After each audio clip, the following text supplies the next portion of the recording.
Philosophy is the science that studies the fundamentals of what you are, how you think, and how you live.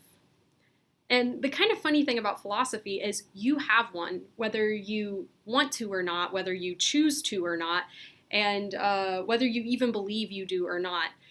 Because philosophy is basically a system that of how you interact with and interpret the world around you.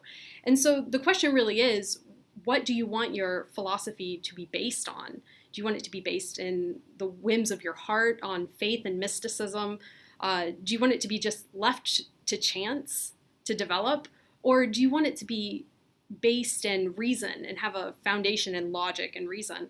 And the only thing that will actually lead you to a long, sustained, and happy life is a philosophy based in reason, is a rational philosophy. Because, there are a lot of philosophies out there that might be able to answer this question or that question, but none of them are a system that will guarantee you a long and happy life. So rational philosophy is absolutely necessary to a long and a lifetime of happiness.